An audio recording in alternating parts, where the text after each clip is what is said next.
हुकूमती इत्तेहादी नए चेयरमैन नैब के लिए जस्टिस रिटायर्ड मकबूल बाकिर के नाम पर मुत्तफिक। फवाद हसन फवाद के नैब का मुल्जिम होने के बायस इत्तफाक न हुआ। कमरुज़्ज़मान पहले भी चेयरमैन नैब रह चुके हैं। आसिफ जरदारी और शहबाज शरीफ की मुलाकात में चेयरमैन नैब के लिए मकबूल बाकिर के नाम पर इत्तफाक किया गया। हुकूमत को अपोजिशन लीडर राजा रियाज की जानिब से भी कोई एतराज ना उठाए जाने का यकीन। जस्टिस रिटायर्ड जावेद इकबाल की मुद्दत मुलाजमत 2 जून को खत्म होगी। नए चेयरमैन की तैनाती इससे कबल होने का इम्कान है।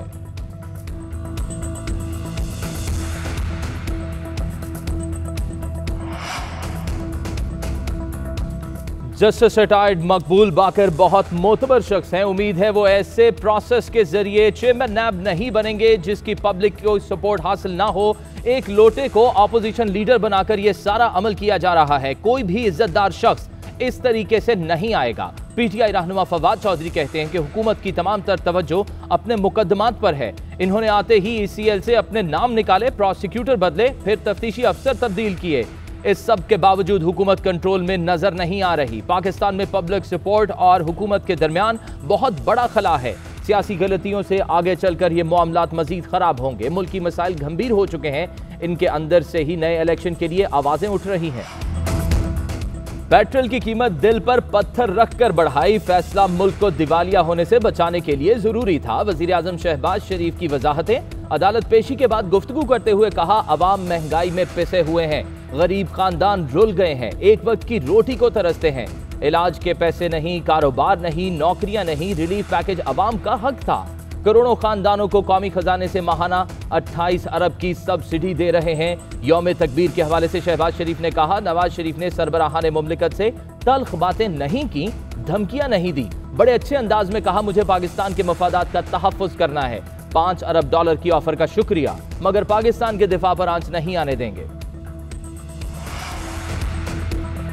6 दिन की डेडलाइन के बाद क्या हिकमत अमली होगी? पाकिस्तान तहरीक इंसाफ की क़यादत ने सर जोड़ लिए। पेशावर में चेयरमैन PTI इमरान खान की ज़ेर सदारत इजलास। मुल्क की मौजूदा सियासी सूरत हाल पर तबादला ख्याल। हुकूमत को इंतखाबात के ऐलान के लिए दी गई 6 दिन की डेडलाइन पर गौर। इजलास में क़यादत के खिलाफ मुकदमात, नए इलेक्शन के मुतालबे और अहम उमूर पर तबादला ख्याल। इजलास में अहम फैसले मुतवक्के।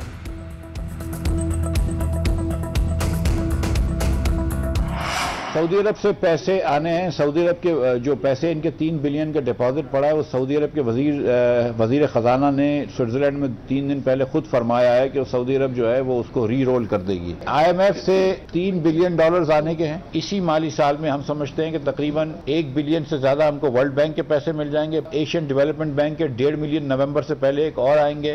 वर्ल्ड बैंक के साथ जो हमारी पाइपलाइन है वो $8.9 बिलियन की है। तो हम समझते हैं कि एक मरतबा IMF से ये अनलॉक हो जाएगा तो बहुत ज्यादा पैसे हमको मल्टीलैटरल से अवेलेबल हैं जो मिल जाएंगे। IMF से स्टाफ लेवल मुआहिदा जून में हो जाएगा। मुआहिदे के बाद बोर्ड मीटिंग होगी, पैसे उसके बाद आएंगे। प्रोग्राम बढ़ाकर मजीद $2 अरब की दरख्वास्त की। IMF से $3 अरब आएंगे, ADB से $2.5 अरब और वर्ल्ड बैंक से $1 अरब मिलेंगे। इस सऊदी अरब से मजीद रिलीफ जुलाई में आ जाएगा। मजमूई तौर पर $8 अरब 90 करोड़ पाइपलाइन में है। वजीर खजाना मिफ्ताह इस्माइल की मुआशी सूरत हाल पर ब्रीफिंग। कहा, आटा 40 का कर दिया, चीनी भी 70 रुपए की करेंगे। बिजली की कीमतों में इजाफे की समरी अभी मौजूद नहीं है। IMF से इदारों की निजगारी की बात नहीं हुई थी। महंगाई का तूफान साबिक हुकूमत की नाअहली की वजह से आया। 1 जून को पेट्रोल की कीमत बढ़ेगी या नहीं, अभी मालूम नहीं।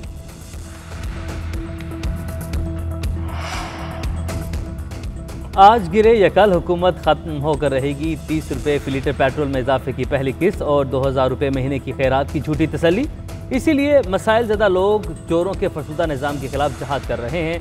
20 करोड़ का वोट खरीद कर भी ये अपनी हुकूमत नहीं बचा सकते। जिस मुल्क का वज़ीर आज़म 24 अरब की मनी लॉन्ड्रिंग के केस पर फख्र करे, FIA, NAB, ANF इनके आगे हाथ जोड़कर खड़ी हो तो इंसाफ का अल्लाह ही हाफिज़ है। साबिक वज़ीर दाखिला शेख रशीद की तनकीद। कहा, ये अपने केसेस खत्म नहीं करवा सकेंगे, जल्द जेलों में जाएंगे। मईशत तबाहाल है, मुल्क डिफ़ाल्ट होने के करीब है।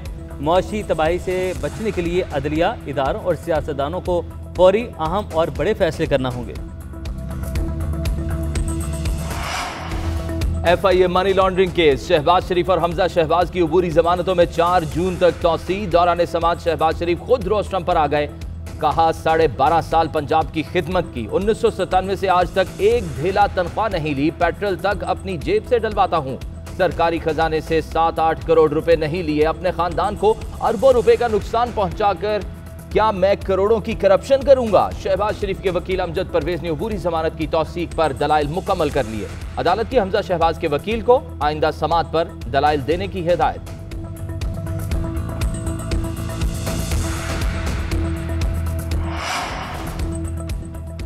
अगर हम कसूरवार हैं तो सजा भुगतने को तैयार हैं। मेरी गाड़ी को टारगेट किया गया, पुलिस का इस तरह का एक्शन कभी नहीं देखा। गिलगित बल्तिस्तान हुकूमत को हटाने के लिए हमारे वुज़रा को करोड़ों की ऑफर्स हो रही हैं। सूबों की हुकूमत के साथ इस तरह का सुलूक वफाक को कमजोर करने की साजिश है। वफाक ने गलत रिवायत डाली, इसके गलत नताइज आएंगे। वज़ीर आला गिलगित बल्तिस्तान की न्यूज कॉन्फ्रेंस, कहा मैंने अपने खिलाफ FIRs देखी हैं, ये मेरी नहीं गिलगित बल्तिस्तान के अवाम की तस्दीक है। हम सदर, चीफ जस्टिस और आर्मी चीफ को तहकीकात के लिए खत लिख रहे हैं। पेट्रोलियम मसनूआत की कीमतों में इजाफे का बोझ अवाम पर मुंतकिल। रेलवे इंतजामिया ने 15 से 20% किराया बढ़ाने की समरी तैयार कर ली। रेलवे इंतजामिया के मुताबिक डीजल महंगा होने से यौमिया 1 करोड़ 90 लाख का नुकसान हो रहा है। किराए में इजाफे की हतमी मंजूरी वजारत रेलवे देगी। उधर ट्रांसपोर्ट मालिकान ने मनमाने किराए वसूल करना शुरू कर दिए।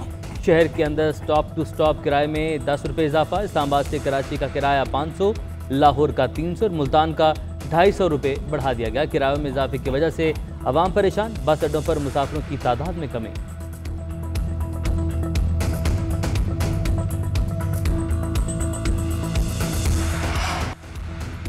पेशावर में आटे का बहरान खत्म ना हुआ, कीमत में मजीद 100 रुपए इजाफा। फाइन आटे का 20 किलो का थैला 1600 रुपए का हो गया। मिक्स आटे का थैला 1500 रुपए में फरोख्त। मार्केट से सरकारी आटा गायब, नाजायज मुनाफाखोर बेलगाम। शहरियों का हुकूमत से सरकारी आटे की बिला तातुल फराहमी यकीनी बनाने का मुतालबा। लाहौर में यूटिलिटी स्टोर से सस्ती अशिया का हुसूल दर्द सर बन गया। शनाख्ती कार्ड और मोबाइल नंबर देना लाजमी, नादरा के खरीदारी कोड के बाद ही सब्सिडाइज्ड अशिया मिल सकेंगी। नए तरीकाकार के बायस यूटिलिटी स्टोर्स पर शहरियों की कतारें लग गई। काबीना की इक्तिसादी राबता कमेटी का इजलास आज तलब। वज़ीर ख़जाना मिफ्ताह इस्माइल सदारत करेंगे। 30 लाख टन गंदम की दरामद पर गौर किया जाएगा। कम कीमत पर आटे की दस्तयाबी के लिए लाहे अमल बनाया जाएगा। ऑयल मार्केटिंग कंपनीज को तेल की कीमत में फ़र्क की अदायगी की मंजूरी का इम्कान। वज़ीर-ए-आज़म हाउस की मरम्मत के लिए इजाफी फंड्स की मंजूरी एजेंडे में शामिल। इक्तिसादी राबता कमेटी एटमी तवानाई के 2 मनसूबों K2 और K3 की मुद्दत तकमील में तौसीक की मंजूरी भी देगी।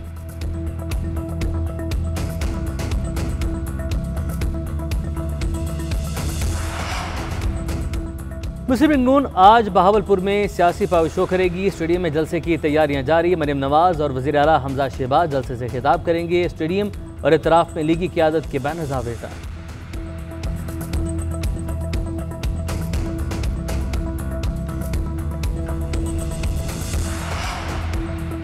इख्तियारात की निचली सतह तक मुंतकिली। बलोचिस्तान के 32 अजला में बल्दियाती इंतखाबात कल होंगे। 17,000 से जायद उम्मीदवारों के दरमियान मुकाबला होगा। 20 लाख से जायद मर्द और 15 लाख से जायद खवातीन वोटर्स हक राय दही का इस्तेमाल करेंगे।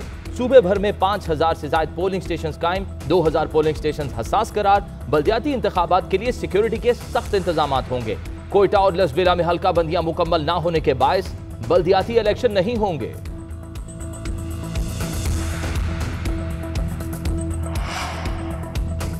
गैर कानूनी तामीरात करते हो, उसकी मार्केटिंग भी करते हो, तुम लोगों को शर्म आनी चाहिए। गैर कानूनी पोर्शंस बनाकर 1-1 करोड़ में बेचे जा रहे हैं। क्या अंधेर नगरी मचा रखी है? नाजिमाबाद नंबर 5 में गैर कानूनी तामीरात के केस में सिंध हाई कोर्ट के रिमार्क्स। बिल्डर का इमारत की मलकियत से इजहार लाताल्लुकी। जस्टिस हसन अजहर रिजवी ने रिमार्क्स दिए कि ना किसी को इमारत का पता है ना बिल्डर का। क्या जिन्नात ने एकदम 5 मंजिला इमारत खड़ी कर दी? SPCA की कमेटी क्या खाक काम करेगी? जिनको शोकास तक बनाना नहीं आता वो क्या कर लेंगे?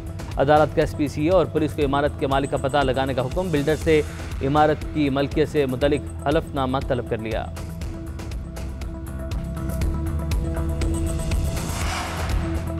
पाकिस्तान के कोहपेमाओं का एजाज सरबाज अली और शेरोज़ काशिफ ने दुनिया की 5वीं बुलंद तरीन चोटी माउंट मकालो को सर कर लिया। शेरोज़ काशिफ माउंट मकालो सर करने वाले कम उम्र तरीन पाकिस्तानी बन गए हैं। सरबाज खान ने 8,000 मीटर से बुलंद दुनिया की 14 में से 11वीं चोटी सर कर ली।